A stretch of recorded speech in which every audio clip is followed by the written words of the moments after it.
오늘 본문은 회복이란 과연 뭘까?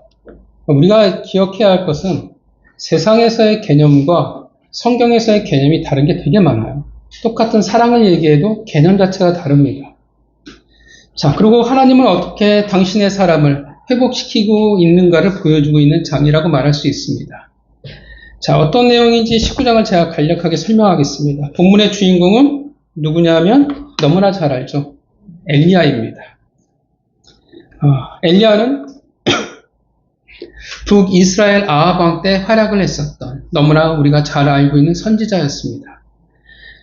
이 북이스라엘 그 당시 엘리야가 활동했을 때 왕이 누구였냐면 우리가 너무나 잘 아는 부부입니다. 그렇죠. 이렇게 사이가 좋고 이렇게 잘 맞는 부부가 있었을까 싶을 정도죠. 아합 왕과 이세벨입니다. 최고의 커플이죠. 또 그 말은 이때가 바알 숭배가 가장 극심했던 시대이기도 합니다. 그 짙은 어둠의 시대에 활동했던 선지자였어요. 그리고 엘리야의 이미지는 뭔지 아시죠? 엘리야의 이미지는 불의 선지자라 불리울 만큼 불이라는 이미지가 굉장히 강합니다. 왜냐하면 어떤 일이 있었는지 아시죠? 갈멜산에서 바알 선지자 450명과 어떻게 해요? 맞짱을 뜨죠. 그리고 싹 하나님의 불로 그들을 다 태워버립니다. 승리를 했습니다. 대승을 거뒀다고 생각을 했는데 그래서 이제 엘리야는 뭘 생각했냐면 이제는 북이스라엘이 하나님에게 돌아오겠구나 라고 생각을 했는데 그런 부푼 기대가 있었는데 북이스라엘은 달라지지 않았습니다. 이제 엘리야는 도망자가 되어버립니다. 그는 실패했어요. 그는 망했습니다. 그는 모든 것을 다 소진해버렸어요. 그리고 나서 이제 하나님이 일하기 시작하십니다. 그 회복의 여정이 어떻게 시작이 되어집니까? 엘리야는 호렙산으로 그의 발걸음을 향하기 시작을 합니다. 호렙산을 잘 아시죠? 호렙산의 또 다른 이름은 신의 산입니다. 모세와 뗄래야 뗄 수 없는. 사실 하나님은 그를 직접 호렙산으로 오라고 호출한 건 아니었어요. 그의 결정이었습니다. 그의 지친 발걸음, 낭망한 모든 것들이 무너진 그를 하나님은 천사를 통해서 맞이하십니다. 근데 우리가 잘 아는 나무 한 그루가 있죠. 로뎀나무입니다. 저에게 있을 로뎀나무는 수원의 역전 근처에 카페가 하나 있었는데 크리스천 카페가 있었는데 이름이 로뎀나무였습니다. 참 거기서 많은 시간들을 보냈던 기억이 있는데 그 로뎀나무 아래서 그의 지친 육신에 하나님이 힘을 주십니다. 회복을 시키신 거예요. 그리고 이제 호렙산에 이르게 됩니다. 자, 호렙산에서 어떤 일이 있었냐면 그곳에서 엘리야는 강풍과 지진과 불을 만나게 됩니다. 그냥 바람이 세게 불어서 지진이나 불이 이 말이 아니라 이 셋은 모두 다 뭐냐면 그 당시 하나님의 임재하심의 방식이에요. 그런데 하나님은 그 가운데 어떠한 것도 임하시지 않았습니다.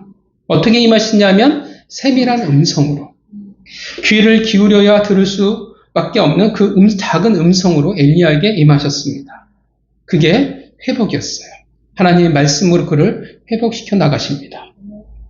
회복은 그냥 되지 않아요. 하나님의 말씀 가운데 있을 때 우리는 말씀을 알아갈 때 하나님의 백성들은 회복될 수 있습니다. 그래서 내가 신앙이 회복되고 내가 이 상황에서 내가 벗어나야지 내가 좀 더 달라져야 될 것 같아 라고 하는데 하나님을 만나길 원하는데 나는 말씀과 전혀 상관이 없다라고 하면 말이 안 된다라는 거예요. 결국 회복이든 큰 의미로 신앙이든 말씀과 상관이 없을 수 없습니다. 그리고 이제 하나님이 엘리야를 오늘 본문에서 열심히 회복시켜 나가고 계십니다. 어떻게 했어요? 로뎀나무에서 먼저 그의 육신을 챙기셨어요. 몸을 챙겼어요. 그리고 호렙산에서 세밀한 말씀으로 임하셨습니다. 자, 하나님이 이렇게 하셨어요. 엘리야에게 어떤 변화가 있을까요? 어떻게 됐을까요? 엘리야가 회복됐을까 안 됐을까? 엘리야가 할렐루야 감사합니다. 하나님 저 괜찮습니다라고 말했을까요? 어떨까요? 14절을 볼까요? 같이 읽겠습니다. 시작.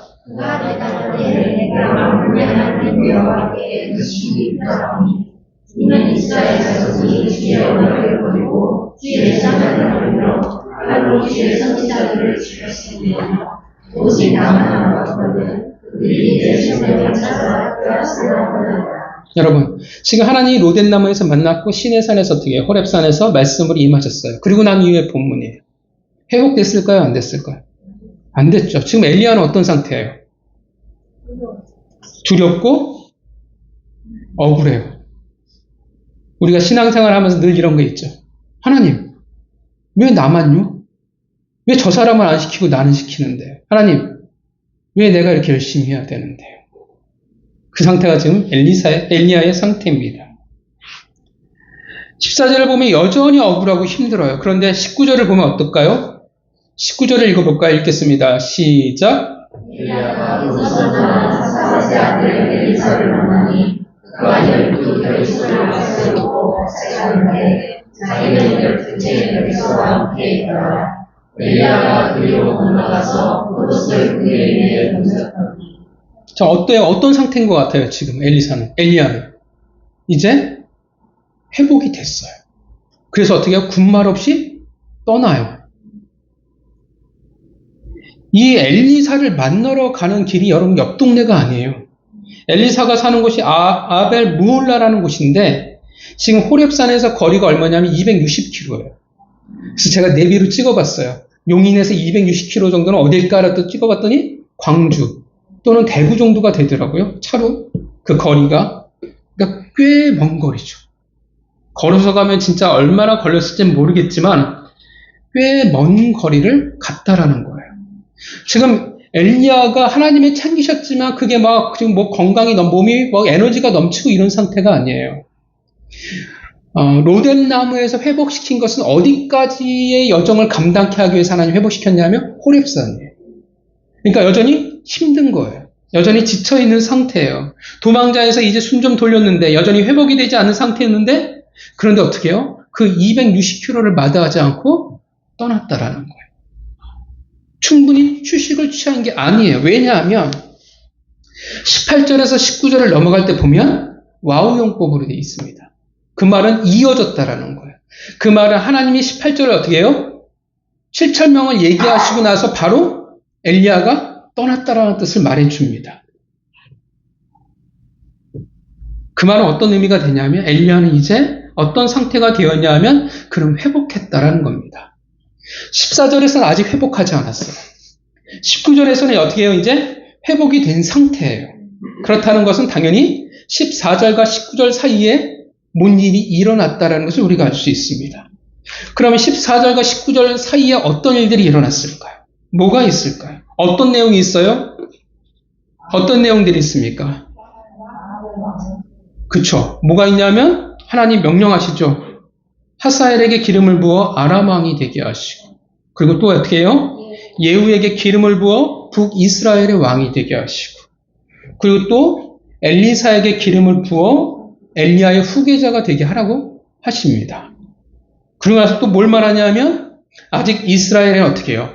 바알에게 입맞추지 않은 7천명이 남아있어 라고 말씀을 하십니다. 이게 내용 전부예요. 근데 이게 뭘 말해주냐면 성경은 회복이래요.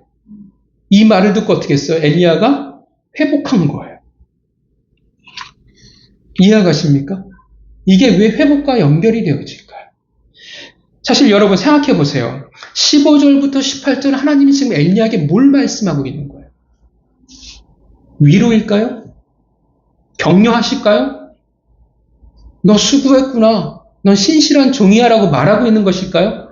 뭘 말하고 있어요? 지금 엘리야에게 뭘 말하고 있는 거예요? 솔직하게 얘기하면.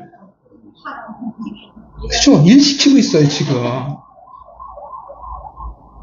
좀 더 고급스럽게 우리가 표현한다고 하면 사명을 주고 계신다라고 표현할 수 있겠죠. 여러분, 이해가 가십니까? 지금 오늘 본문에 하나님이 일하시고 있는 이 방법을 여러분 납득하실 수 있으십니까? 아무도 아멘을 안 한다는 것은 납득하지 못한다는 뜻인가요? 여러분이 입장을 바꿔서 하나님이 여러분들한테 이렇게 하고 계세요. 어떻게 반응하실 것 같습니까? 물론 여러분들의 신앙으로는 두 손 들고 주여 할렐루야 하실 수도 있겠지만 저 같으면 성경을 집어던질 수도 있다는 생각이 듭니다. 지금 엘리야는 지친 상태입니다. 하나님의 길을 가다 어떻게 해요? 완전히 방전이 됐어요. 아무것도 안 남았어요. 엘리야는 정말 최선을 다했어요. 해도 최선을 다했는데 영육이 지쳐버렸습니다. 로뎀나무가 있었고 세밀한 음성이 있었지만 여전히 힘든 상태예요. 그는 꿈이 꺾였습니다. 억울합니다. 왜 나만 그래야 되는지, 왜 내가 그래야 되는지. 그렇다면 상식적으로 어떻게 해야 돼요? 여러분들이 하나님이에요. 회복시켜야 돼요. 어떻게 하시겠습니까? 어떻게 하시겠어요? 어르고 달래고 또 이 세상에 현금만큼 좋다는 게 없다는데 또 뭐가 있을까요? 여러 가지가 방법이 있겠죠. 다독일 수도 있고 또 기적을 보여줄 수도 있겠고 환상을 보여줄 수도 있고 아니면 천군 천사를 같이 세트로 딸려 보내줘도 괜찮잖아요. 야곱이 봤던 마하나임 하나님의 군대가 따라다닌다고 하면 그들이 봤던 12영의 천사들 12부대의 천사들이 엘리야 옆을 좌우를 지키고 나아간다고 하면 할만하지 않겠습니까? 내가 이 정도의 하나님이라는 것을 보여주시면 걱정하지 말라고 말씀해 주시면 그게 우리가 생각하는 위로와 회복이 되지 않겠습니까? 개척이 싫어 도망을 친 거예요. 그럼 좀 다독여 주던지 아니면 어떻게 해요? 로또를 좀 해주시든지 아니면 성도들을 붙여주시든지 개척이 싫어 도망을 친 사역자에게 또다시 맨 땅에 개척을 하라고 하면 그게 되겠냐라는 거예요. 미쳐버리지. 그게 어떻게 합당한 일이 되겠습니까? 어떻게 회복이라고 말할 수 있겠어요? 그런데 왜 하나님은 그렇게 하시냐라는 겁니다. 그런데 왜 그게 회복이 되냐라는 거예요. 여러분 왜 힘든 사람한테 일을 시킬까요? 우리가 그렇게 느낄 때가 있거든요. 하나님은 나에게 관심이 없어. 하나님은 오직 하나님의 일을 이루는 데에만 관심이 있는 것 같아. 나는 힘들어 죽겠는데 내가 아닌 당신의 일에만 신경 쓰시는 것 같은 억울함과 어려움을 느낄 때가 있거든. 나는 안 중요한가? 사명만이 중요한가? 내가 병들든 망하든 하나님은 관심이 없나? 왜 하나님은 이렇게 일하실까요? 그리고 더 놀라운 것은 왜 엘리야는 회복이 될까요? 분명 사명이라는 단어를 우리가 떠올릴 때 여러분들은 어떠하십니까? 친숙하십니까? 친근하십니까? 따뜻하게 느껴지십니까? 사명이라는 단어를 보면 막 행복하십니까? 오늘은 죽어도 아무도 아멘, 단 한 명도 아멘을 안 하시는데 사명이라는 것은 참 버거워요. 사명이라는 단어 자체가 주는 무거움이 있다라는 겁니다. 사명이라는 것이 무엇입니까? 우리는 이 세상에서 하나님의 백성으로 지고 갈 책임 혹은 짐같이 여길 때가 많습니다. 결코 가볍게 여겨지지가 않아요. 달갑지가 않습니다. 그것이 우리가 느끼는 사명이에요.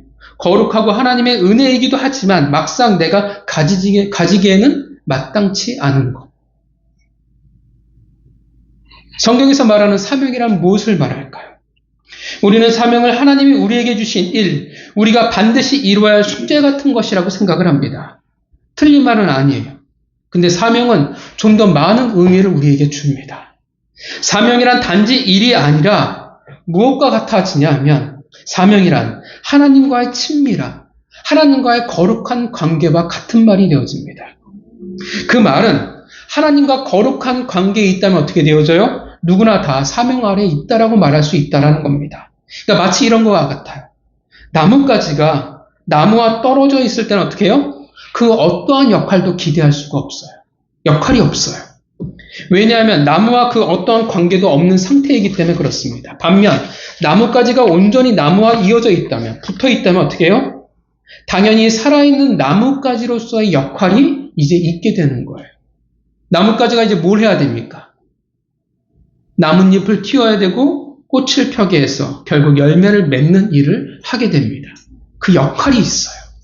다른 말로 하면 그 나무와 붙어 있기 때문에 어떻게 해요? 사명을 기대할 수밖에 없다라는 겁니다. 왜 사명을 기대할 수밖에 없어요? 왜 역할을 기대할 수밖에 없냐 하면 이어져 있기 때문에 그래요.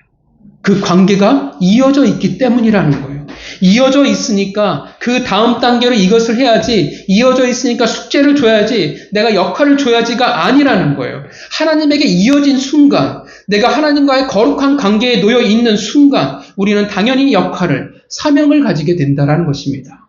그래서 사명은, 내가 사명을 가지고 있다는 뜻은, 내가 사명을 부여받았다는 뜻은 어떤 의미가 되어지냐면, 하나님과 거룩한 관계요, 하나님의 생명력을 내가 공유하고 있다는 증거가 되어지는 것입니다. 그래서 사명이란 특이하게도 우리가 선택할 수가 없어요. 하나님과 이어져 있다면, 거룩한 생명에 연결되어져 있다면 당연히 우리는 모두 다 사명을 가질 수밖에 없습니다. 물론 사명이라는 것을 처음부터 알 수 있냐? 가끔 그런 분들도 계시지만 대부분은 잘 몰라요. 사명이라는 게 두리뭉실할 때가 훨씬 더 많아요. 아직은 어떻게 해요? 내 신앙이 어린 거예요. 어려서 아직은 명확히 모를 때가 훨씬 더 많습니다. 사명은 내가 성장하면 성장한 만큼 구체화되어지고 분명해져 갑니다. 근데 사명은 내가 선택하는 것이 아니라 하나님이 일방적으로 우리에게 주신 거예요. 왜냐하면 나뭇가지가 나무에서 나오는 것을 일방적으로 내가 선택해서 흡수하는 것이 아니라 나무가 주는 것을 먹고 가는 겁니다.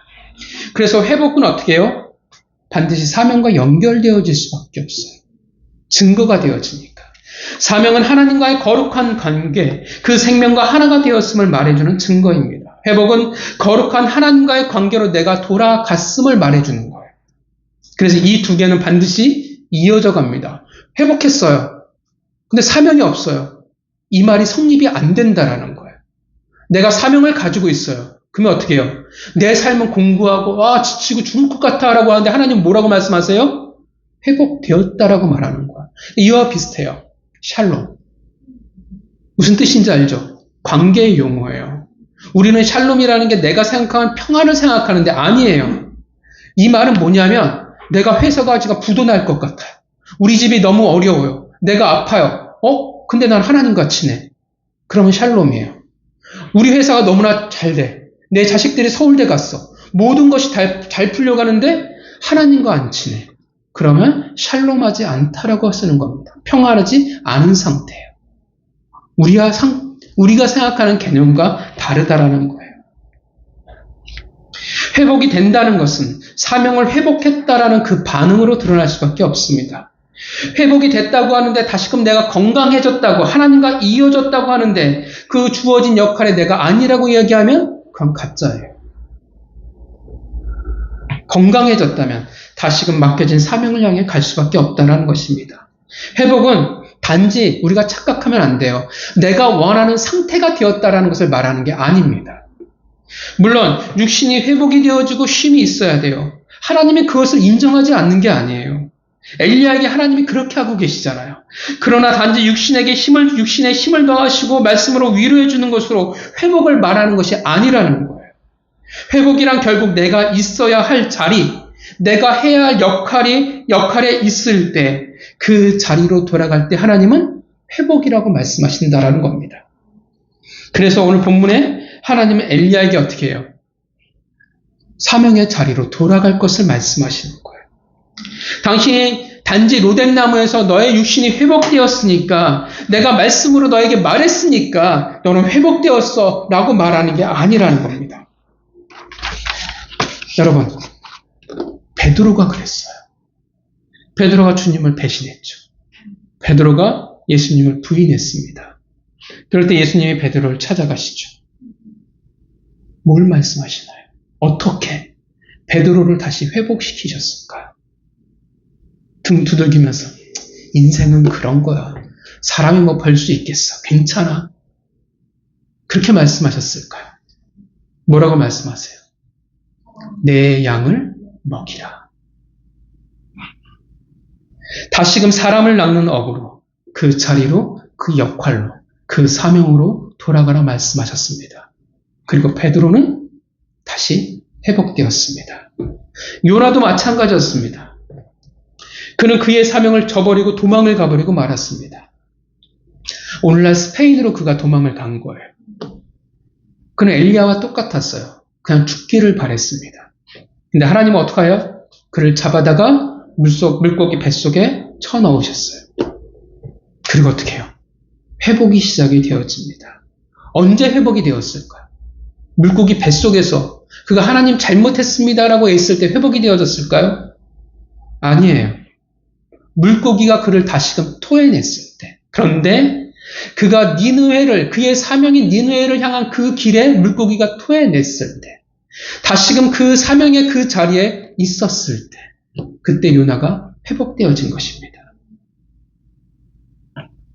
나의 진정한 회복은 결국 하나님이 원하시는 그 자리, 그 역할, 그 사명에, 그 자리에 돌아갈 때 우리는 그것을 진짜 회복이라고 말을 합니다.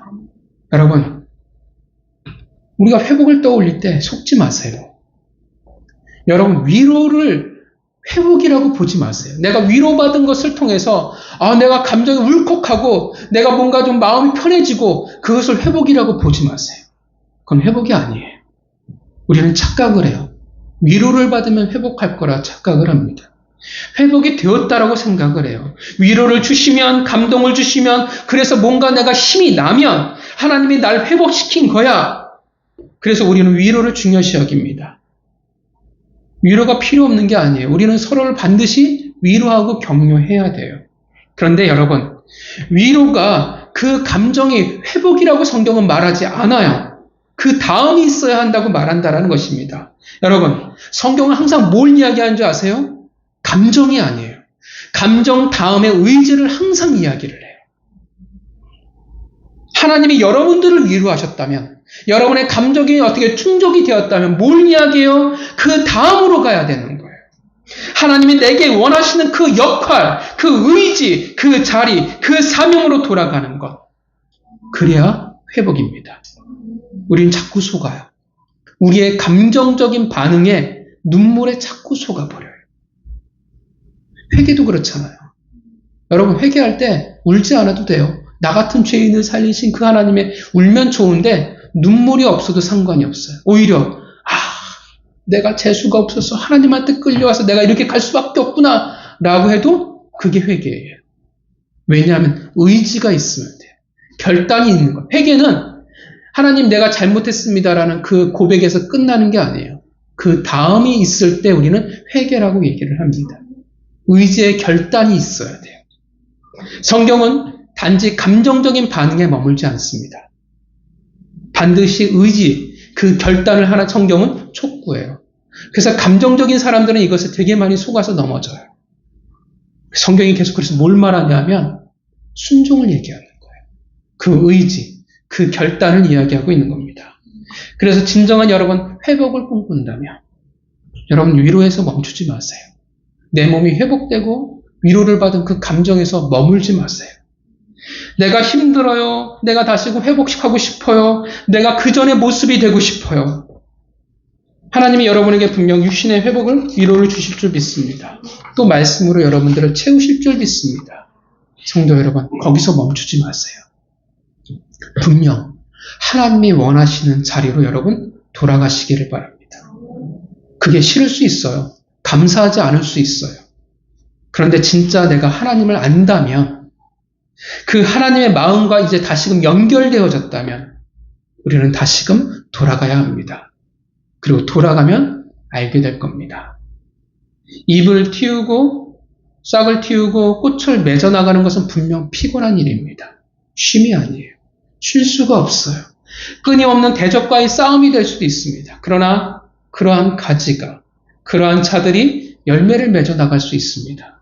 사명을 가진 자들이 추수의 기쁨을 누릴 수 있는 것입니다. 여러분 회복되어졌다고 하는데 내가 회복을 기대하는데 내가 여전히 그 자리에서 머물고 있다면, 위로에 머물고 있다면 가짜라는 사실을 여러분들이 기억하시길 바랍니다. 회복은 결국 하나님의 그 사명을 품고 그 자리로 돌아가는 걸로 증명되어야 합니다. 하나님은 엘리야가 회복되길 바라셨습니다. 그래서 그의 지친 육신을 일으켜 세우고 세밀한 음성을 말씀하시고 이제 그를 사명의 자리로 돌아가게 하신 겁니다. 여러분, 엘리야가 언제 회복되어졌습니까? 로뎀나무도 아니었고 세밀한 음성을 들었을 때도 아니었고 19절 그가 떠났을 때였습니다. 다시금 사명의 자리로 돌아갔을 때 그는 회복된 겁니다. 그가 억울했을까요? 저는 그렇지 않다라고 생각을 해요.